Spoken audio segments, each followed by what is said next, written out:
Chicos, hoy estoy con Sally, autora de la trilogía Una vida oculta, que son los libros de Lado Oscuro, el Lado Salvaje y el Lado Perdido. Y bueno, es una trilogía de fantasía juvenil, así que bueno, hoy la voy a entrevistar y vamos a ver un poco más sobre su novela y su obra aquí en la FIL de Guadalajara. Sally, thanks for being here with me. Thank you. I would like to know about your inspiration in order to create the trilogy. My first idea, I just had an idea to write about witches. That was the starting point. But even then I thought, I don't know much about witches. I had an idea about discovering something witchy inside yourself. That was my original starting point. There's something mysterious inside you, a power that is unlocked at some stage. So that was a starting point. And this would be a witchy power. And then, by then I thought, I don't know much about witches except there's white witches and black witches, and the black witches are supposed to be the bad guys, and the white witches are supposed to be good. Yeah. And so then, of course, I thought it would be fun to play around with those expectations. So maybe the white witches weren't so good, and maybe some of the black witches are quite nice. Nathan, the hero of the story, doesn't belong in either side because his father is this evil black witch, but his mother was a white witch. Yeah. In my case, that relationship between Nathan and Aarón, I love that. It's very nice and very cute because there's no so common in fiction. I think that two brothers are so close. Sometimes it's brother and sister or sister and sister, but two boys. It's kind of strange, but it's very. I love that relationship because it's like a romance, right? It's very cute. So why did you decide to create this loving relationship between them? I wanted him to have quite a big family. So he's got there's 4 siblings, 2 brothers and 2 sisters. And Jessica was always. I knew Jessica was going to be the nasty, evil one. And so I wanted a contrast to that. And Aarón, because he's the big brother, it just seemed perfect to have him like he would want to take care of Nathan and look after him. Though eventually, of course, Nathan has so much power and magical power that he doesn't need much taking care of. I wrote it actually, not in the order it's in the book. I wrote the book from his birth to his 17th birthday. So, and then I changed the order to put the page at the beginning.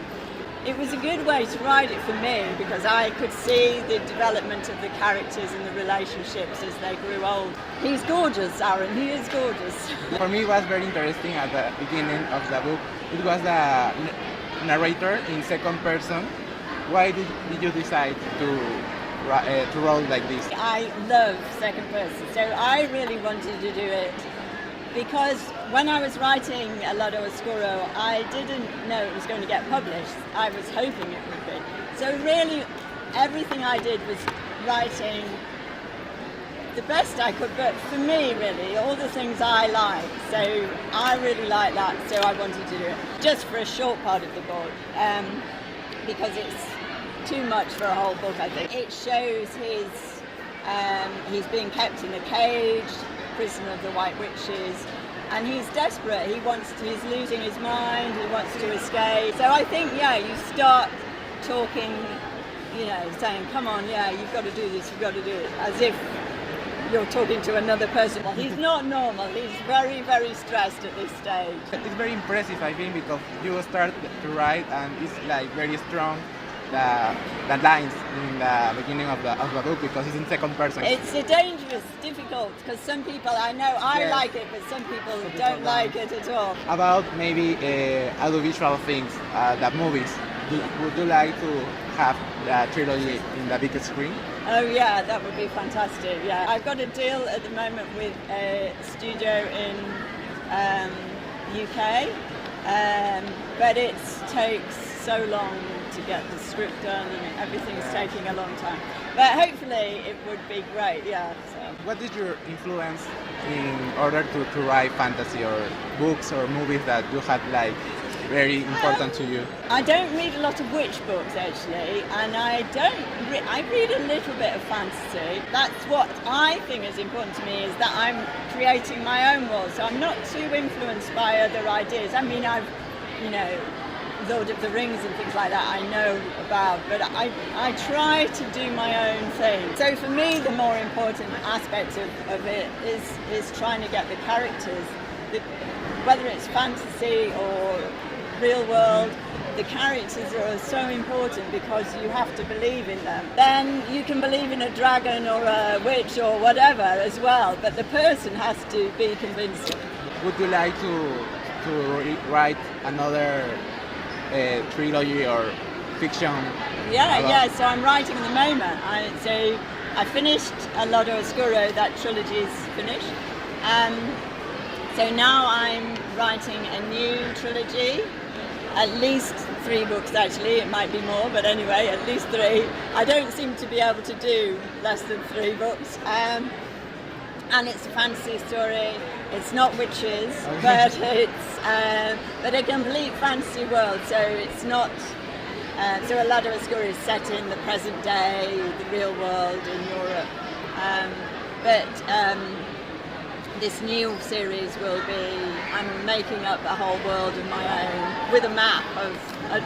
If it has a map, it's a fantasy show. Maps are very nice in books because it's like a new world. Yeah. That's my world. Yeah. So yeah, it's fun. I'm working on it at the moment and enjoying it. Nice. So it was hard to leave Lado Oscuro behind and those characters because I really love them. But now I'm falling in love with some new people as well. So yeah. In Peru, they want you to go. Oh right. Yeah. I hope you can go It would someday. be nice. Our field is in July. Oh right. So, Okay. Yeah. So I will talk with You Océano en Perú. Salif ha estado conmigo, ha sido muy amable por estar aquí. Gracias, thanks Salif for being here with me, the interview, the questions. Y esperemos que haya sorteo, así que les voy a poner las bases. Bye. Bye.